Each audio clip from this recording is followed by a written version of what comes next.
Now, one of the reasons that I love this process is because it brings us back to ourself, back to our agency, back to our empowerment, back to our self-connection. Because when we tell ourselves scary stories, guys, guess what? The adult part of you is not the only one listening.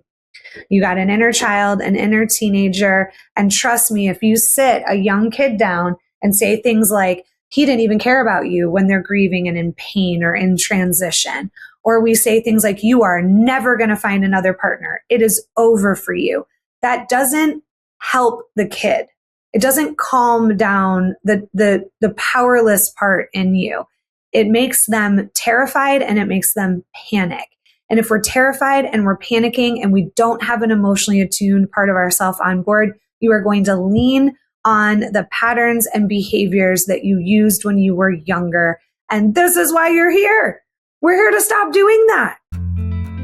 Welcome to Grow with Robin Breckenridge, a podcast about stepping into the most fully expressed, aligned, and conscious version of yourself. Here, we dive into the real work of personal growth, establishing boundaries, understanding your patterns, building self-trust, healing emotional wounds, and creating relationships that feel safe, authentic, and fulfilling. I'm Robin, a life and relationship coach, and in each episode, we'll explore the tools, insights, and conversations that will help you not just improve your life and relationships, but truly transform them. You don't have to just go through it. Let's grow through it, and let's do it together. So I approach this podcast much like I approach my individual sessions with clients. I usually have a backup plan, but I kind of let my internal guidance take me where it needs to go.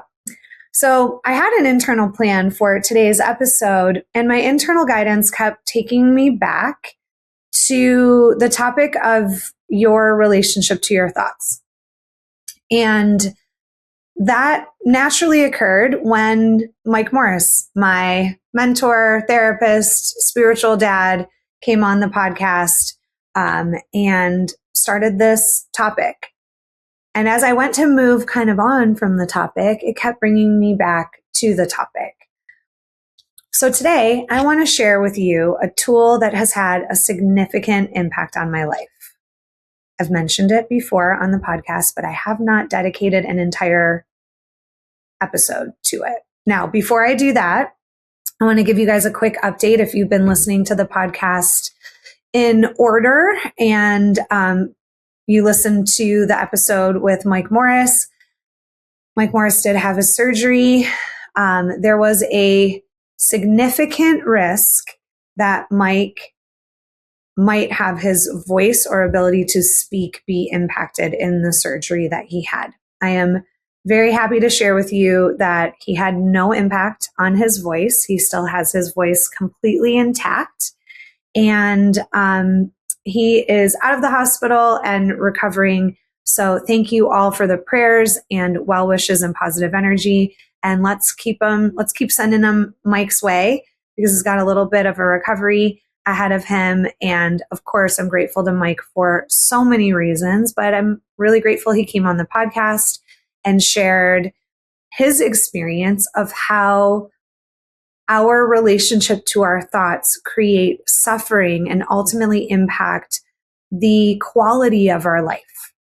So before I hop into talking about the tool, which is The Work by Byron Katie, I just want to say that every tool that I talk about on this podcast was not created by me. I am a student of this work. I read the books, I attend the trainings, I learn from mentors, therapists, coaches, spiritual teachers, and people who have spent years trying to understand healing, relationships, suffering, and what it means to be in this human experience that unites all of us. And some of the most valuable tools that I've ever found and used in my own life have been the work of someone else. And I think that that's one of the most beautiful things about our own internal growth is that we transmute the things that happen to us, the trauma, the bad experiences, back to light. And then we're able to share those with other people. So we're able to learn from one another. We're able to share the tools that worked with us to people that we love. I know this podcast is one of them. I've talked to a lot of people who have said, I sent this to my mom. I sent this to my friends. It is an act of love to share things that have impacted us in a positive way with people we care about. And that we can learn from one another, that we can find languaging resources that help us understand ourselves or just navigate life a little bit better. And I know this is true for me, but when something genuinely changes us or impacts us, we get to pass it on. So today's episode is something that has deeply impacted me that I'm passing on to you guys. The tool I want to talk about today is The Work by Byron Katie. I came across this, I don't even know how long ago, a long time ago, at least over 12 years ago. What immediately struck me about the Work app is how simple it is and how deep it can take you. Now, my preferred way of interacting with Byron Katie's work is the Work app by Byron Katie on the App Store. Literally type in the Work app by Byron Katie. I believe the cost of the app is 99 cents still, which is affordable pretty much for anybody. Also, if you go to Byron Katie's website, she offers a lot of free resources there as well. I'm just a huge fan of the Work app, and I like to work on the option that says the Work on a Judgment. So once you download it and you pull it up, you'll see it's very simple. You click on that Work on a Judgment, and it's going to take you through a series of very simple prompts. It can get complicated. So what I would invite you to do is, if it does feel complicated for you, I myself really wanted to understand it because I was really struggling with my thoughts and my thinking at a certain time in my life. And I went on YouTube, and there are countless videos where you can actually watch Byron Katie use the work in a group of people and see how she does it. That helped me out a lot. So I would encourage anyone who is interested in trying this, or if you try it and you don't get the benefit or it seems a little confusing, go to YouTube and go watch her do it. I think it will better inform you of some of the nuances that come up when you're working with the Work app. Now, my job in this work is to help people align what they're thinking, feeling, and doing. Because what we will often do is we will choose one of those, right? Like maybe we swan dive into our feelings. And let me tell you, as a deep feelings, very important. Great information, communication system. But you don't only want to operate in your feelings. Some of us will go into our mind and into our logical thinking and process things over and over and over again. And that is a way that we're trying to manage something going on inside of us. Staying only in your head isn't the best place for you to reside either. And sometimes our thoughts and our feelings, neither one is a safe place. And we are going to go right into our actions to try to escape what we're thinking and feeling. Ultimately, what we want to do is integrate what we're thinking, feeling, and doing, meaning that we're using the logic, the tools that we have in our intellect, that we are dropping into our bodies and being able to use the intelligence that is in our emotions and the communication that is in our emotions, and that those two things help to influence a healthier action. So we do a lot of talking about feelings in this work, right? But we can't just skip over our relationship to our thoughts, because most of us rarely slow down to question our thoughts. And that's really what the episode with Mike was about. He was talking to us about his own relationship to his thinking, how he uses the tools that he's learned in his practice with clients, and how much our thoughts impact our suffering. So the Work app is essentially a pause. It allows us to slow down enough that we question what we're thinking. Because I mentioned this in the episode with Mike, there are multiple studies out there that tell us that over 90% of what we're thinking isn't true. It is not factual information. And if we don't question them, then to our nervous system, it feels like truth. And remember, our nervous system doesn't know the difference between an event that's happening to us or a story we are telling ourselves. So if we tell ourselves everybody hates us, your body is going to start prepping for rejection, abandonment, etc.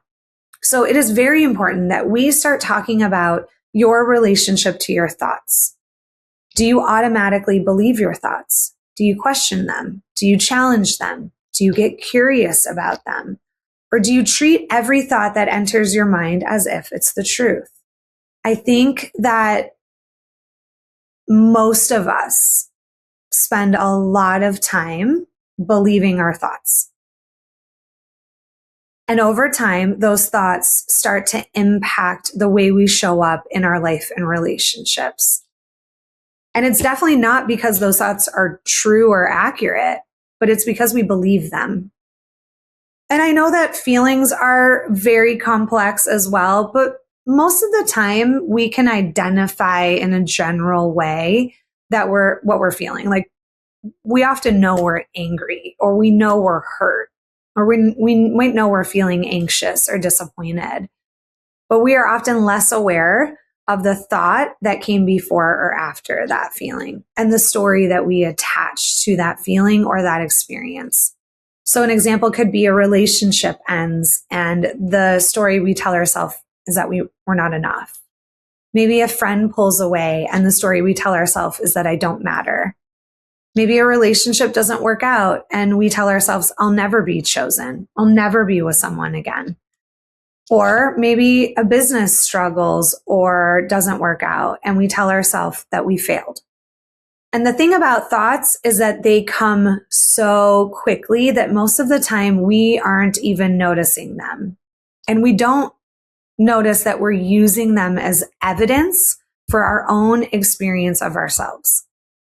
And eventually that thought or that story or that belief starts to become how we see reality. So one important differentiation is that our thoughts and our feelings are not the same thing. I hear it all the time in this work. In fact, sometimes I'll go, tell me what you're thinking about this. And someone will go, I feel like nobody cares about me. Now, that person answered my question with how they felt.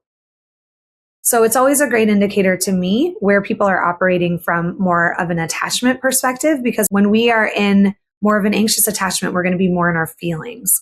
When we're in more of an avoidant attachment, we're going to be more in our head or our actions. Let's leave it. We're going to be more in our head. Now, back to that answer, I feel like nobody cares about me. That's actually a thought. The feeling could be loneliness, disappointment, shame. But the thought is nobody cares about me. Well, that distinction matters because we can question a thought. We don't have to question whether we're sad, grieving, or disappointed. Those experiences are real. But we can become curious about the thought or the story attached to them, because it's terrifying to think that many of us have spent years believing thoughts that we have never actually examined and aren't true. Now, as humans, we are meaning-making machines. We are constantly making meaning out of our experiences. Something happens and implicitly and almost immediately we create a story around it. And most of the time, there is no awareness that we're even doing it. We know this because two people can walk through the same experience carrying completely different stories. Let's take a breakup, for instance. Maybe somebody walks through a breakup and goes, wow, that was really painful, but that relationship and that ending taught me so much about myself. And maybe the other person experiencing the breakup concludes that I am unlovable and partnership is not in the cards for me. Same event, different story. That story matters because stories become beliefs, and beliefs shape the way we experience ourselves, other people, and the world around us. All right, let's get to the work. Now, I am not going to walk you through every single prompt on the work app and specifically selecting the option of the work on a judgment. I'm going to high level it a little bit, and I'm going to invite every person listening today to download the app for 99 cents to give it a shot when you are in a fear-based thought, a thought that is creating suffering. If you do find yourself in a thought loop or obsessing or having a hard time breaking a thought pattern, give it a shot. Okay. Today I'm going to give you a simplified version. So where we're going to start is I want you to choose one stressful thought or one thought or belief that maybe comes up often for you, or maybe there's a situation happening currently that you can tap into. But I want you to think about a thought or a belief that comes up that creates suffering. And I want you to write it down. Either write it down, get the work app out, or think about it in your mind. And I'm going to slowly move you through these questions, and then I'll give you guys an example. So the first question is, what is the thought or belief? So just like I just said, we want to write that down. I like to keep them kind of as high level as possible because the longer they are, kind of the more complex it is to walk through this system. So it might sound something like, he doesn't love me. I'm not good enough. He didn't pick me. She doesn't want me. Something like that. Now, the second question is that thought or belief true? Third, can I absolutely know it's true? 4, how do I react and what happens when I believe this thought? 5, does this thought bring peace or stress into my life? 6, what physical sensations arise as I think this thought? 7, what emotions arise when I believe this thought? 8, my favorite question. Who would I be without this thought? Now, that is a question that can often be confusing when people are walking through the app. The way that I explain it is, it just means, who would you be in this moment? What would you be feeling, experiencing? What would life be like for you? And then we get to something that she calls turnarounds. Those tend to be where people can get confused the most. So I'm going to pause on the turnaround. I'm going to walk you through an example, walking you through the questions, and then we'll come back to the turnarounds, okay? So let's use the example, he doesn't care about me. Now, maybe this is an ex-partner, a spouse, a parent, a friend. But let's stay with the belief, he doesn't care about me. So he doesn't care about me, that's it. We're simply naming the thought. We're not explaining it, defending it. We're just identifying it. Second question, is it true? Simple, right? This would be a yes or a no. On the app, it literally gives you a yes or no option, which, again, simple, but can be complex because your answer might be, of course it's true. He doesn't call me. He doesn't show up. He's dating other people. He's not prioritizing me and meeting my needs. Most of us can quickly build a case for why that thought feels true. So you answer it honestly. Yes, that thought is true. No, I guess I don't really know for sure that that's true. So the next question is, can I absolutely know it's true? Now we're starting to slow down. And the question is starting to ask us, can I know with complete certainty, 100% certainty, that this person doesn't care about me? The answer, sorry, is going to be no, because we cannot know what is happening inside another person. Behavior sometimes is not logical. Okay, so we don't know for certain that statement, he doesn't care about me, is true. We don't know their wounding, their limitations. We don't know their capacity, or maybe we do, but we don't want to believe it.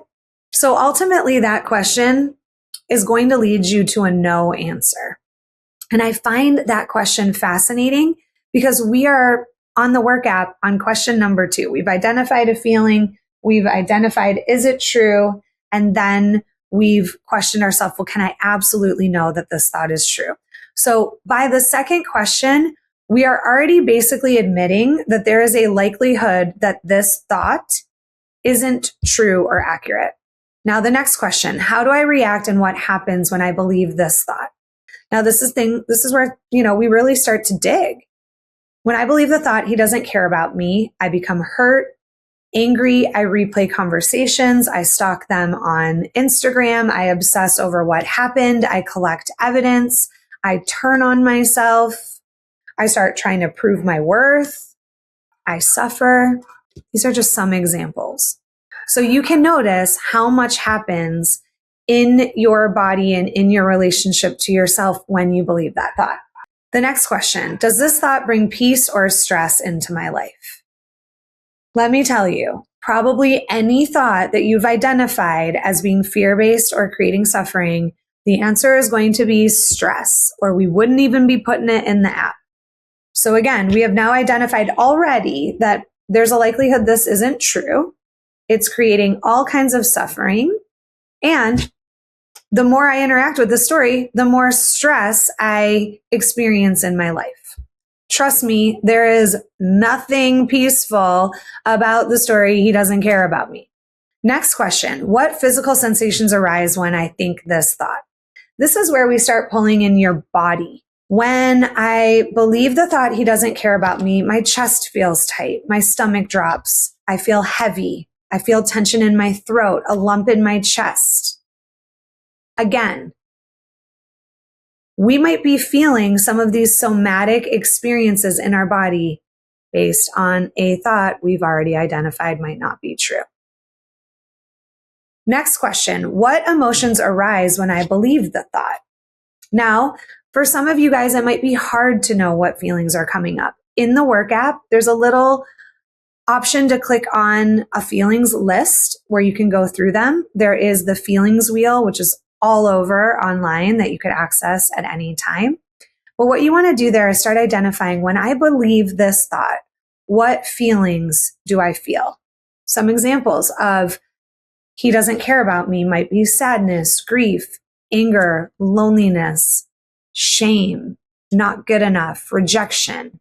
Next question, and my favorite, who would I be without this thought? I just explained it. But it really means that we just slow down enough to say, if this thought was not in my present awareness, what would I be feeling, experiencing? Who would I be in the world? How would I be showing up? It's my absolute favorite question to use with clients because there is typically an automatic shift that happens. People say things like, I'd be lighter. I'd just be grieving and walking through the ending of a relationship. I would feel confident. I would be, ready to date again, something like that. Or I would be telling this bozo to get out of my life. It's a beautiful question. I highly recommend that you take a little pause when you go through the app on this question. Sometimes I pull this question out in isolation, just that question. And I ask myself that question, or I'll bring it up in a session. It is an automatic way to shift some energy in your body. Now let's talk about the turnarounds. The turnarounds are 3 different turnarounds. One is to self, one is to the other, and the third turnaround is to the opposite. So I'm going to tell you guys what I tell everybody when I introduce this app to them. When in doubt, do turnaround number 3. I think profound information can come from the first 2 turnarounds, and it can also be a little confusing sometimes. So if you go to do a turnaround and it doesn't make sense, when in doubt, do turnaround number 3. Trust me, you will get something out of it. And again, if those turnarounds start kind of being confusing to you or you get a little lost in them, go check out the work app on YouTube and watch Byron go through some of these questions. I think that it's a great way to get some better understanding of those turnarounds. So turnaround number 1 would be to self. So instead of it being he doesn't care about me, we would turn that thought back to self and say, I don't care about me. And then the app will ask you to give 3 examples of how it could be true that in this moment or in this situation, you aren't caring about you. Now, that's not to prove that you are unworthy or defective or anything like that. It's to take the focus off someone else and bring it back to you. I'm so worried about him not caring about me that I'm not paying attention to the fact that in this situation, I am not caring about me. Okay. So some examples of how that could be true is I'm obsessively looking him up online. That's not very caring to myself. I haven't been eating because of the stress. That's not very kind to myself. I'm comparing myself to him or his exes or his current partner or whatever. That's not very kind or caring to yourself. So what it does is it holds a mirror up to go, wait a minute, how are you interacting in your relationship to you? Because we can do something about that. We can't do something about someone whose behavior is showing up in a way where you feel so disregarded. Your conclusion is they don't care about me. We are powerless over other people's behavior, choices, feelings, who they like and who they don't. But we do have the ability and the empowerment to change how we show up. So first question, we turned it around to self. Instead of he doesn't care about me, I don't care about me. How could that be true? Oh my gosh, there's a bunch of ways right now that I am not being in a caring, loving relationship with myself. Okay, now this is where it gets a little interesting. But the second turnaround would be to the other. So if it's he doesn't care about me, then the turnaround would be I don't care about him. Interesting, right? And again, this isn't to be like a bypass of your feelings and say, yeah, that's it. I don't care about him. But it's to bring back that there is more going on in this experience than the black and white nature of your thought. Okay. So if we turn it around to, I don't care about him, listen, maybe there are 3 examples of, you know what? I didn't really like this guy anyways. There were value issues. We had, our values weren't in alignment. I didn't like the way he treated me. Okay. So we can still care about this person and have care, but go, there were some things about this relationship that truly I did not care for. And again, that brings you back. It shifts you out of victim and back to a different perspective. Now, the third turnaround, which is, again, remember, when in doubt, do the third turnaround, is to the opposite. So if the statement is, he doesn't care about me, then the opposite of that would be, he does care about me. And what we want to look at is, let's look at 3 pieces of evidence that could be true. Maybe he did show ways that he cared about me, but wasn't capable of the relationship I wanted. Maybe he could care about me and the ending of this still really hurts. Maybe he did show ways that he cared about me, but lacked the capacity to show up differently. But I'm going to give you guys an example of a turnaround that blew my mind, because sometimes even I can get a little confused with the turnarounds, like for sure the first 2. But I had a client that came in one time and we did this work because she was really, really, really torturing herself with the scary stories she was telling herself. And we did the work app, and her belief or thought was he picked her. Okay. This woman had been in a relationship with someone. The relationship ended. This person was already cheating with someone else. And of course, when the relationship ended, he swung to the next branch and was with someone else. And so it felt like facts. He picked her, not me, right? We go through the app, we get to the turnarounds, and the first turnaround to self would have changed that statement from he picked her to I picked her. And I remember the client being like, wait, what? Like, in other words, Robin, what do you have me doing? This doesn't even make any sense. I picked her. He's with her. I'm dying. I said, give me 3 reasons that it could be true that you picked her. And this is where this app gets so deep based off simple questions. She said, well, I look her up every day online. I compare myself to her, and I put her on a pedestal and tell myself that she's better than me. And it was so profound. It was like this person that she didn't want anything to do with, the person that, came between her and the person she was in relationship with. It would never, ever have occurred to her that the relationship ended, right? In this moment, he's not picking her anymore because he's not even a part of her life. She was picking this other woman. And when that was mirrored back to her, it was like, oh my gosh, I don't want to do this. I don't want to do this to myself. And so we were able to have it inspire some internal boundaries for her where she's like, I'm not going to look this person up anymore. I'm not going to follow her life. I need a break between comparing myself to this person while I'm grieving and healing the ending of a relationship. Now, I'm not saying that this work app will take you out of your pain or heal you, but it is a really important step in the process of healing to be able to pause and get curious with your thoughts and feelings. This particular app is, in my opinion, the best tool that I have found to create a pause between you and your thoughts and what you're believing and the story you're telling yourself. So listen, we don't know why truly, unless somebody communicates it, the complete why behind people's behavior and why they choose or don't choose the things that they do.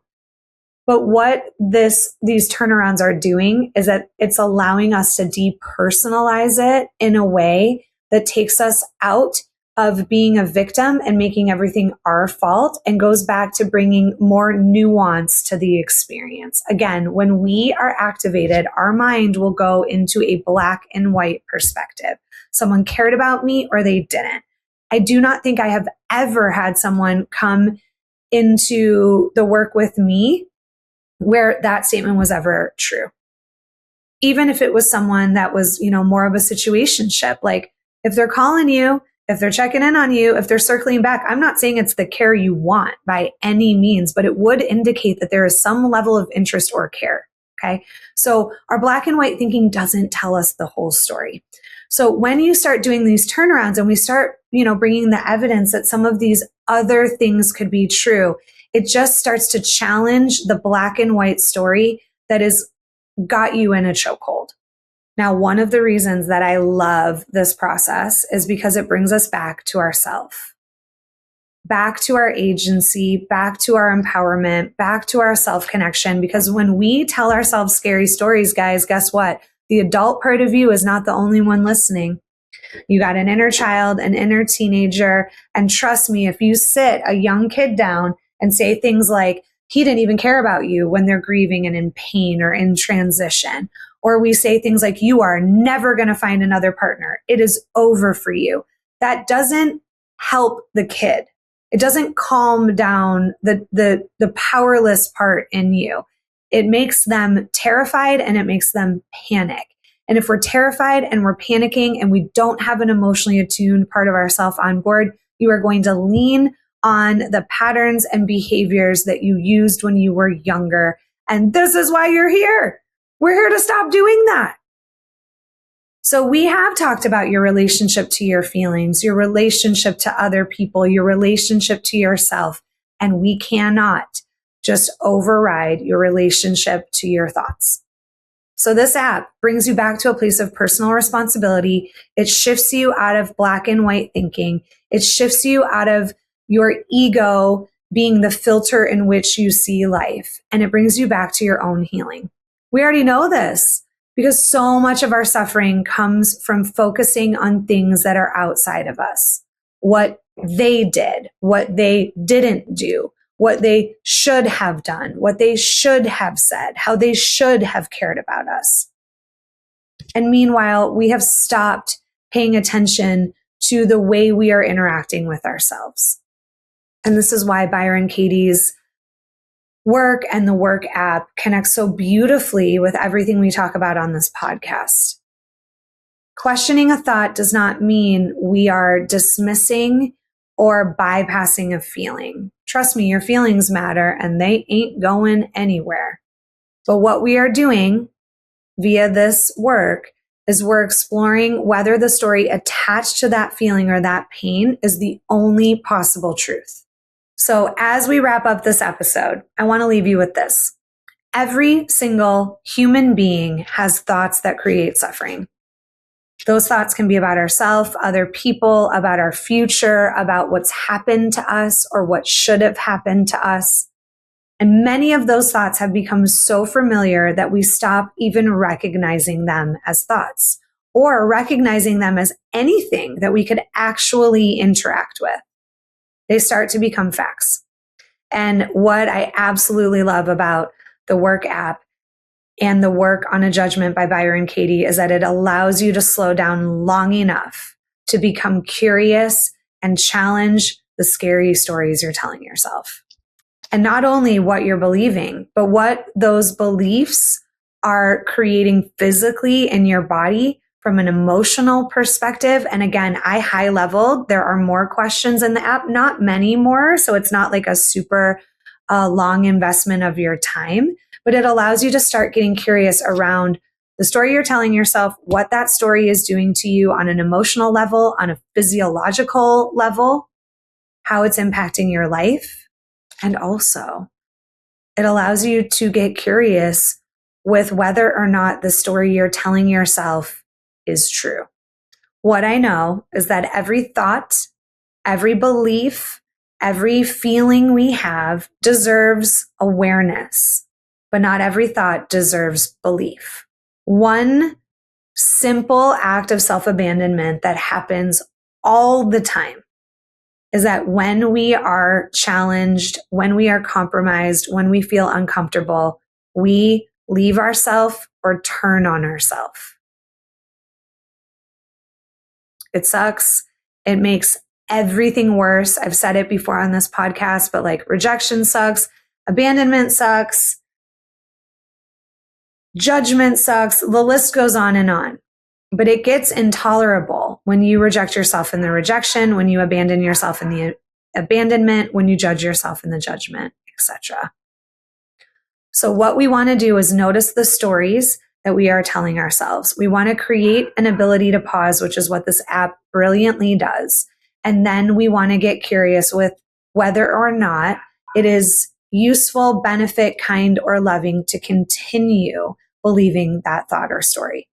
I am always grateful that some of the work of other people and the tools that I've learned and acquired in my own life and my own journey, that I'm able to understand them to a degree that I can help other people suffer less.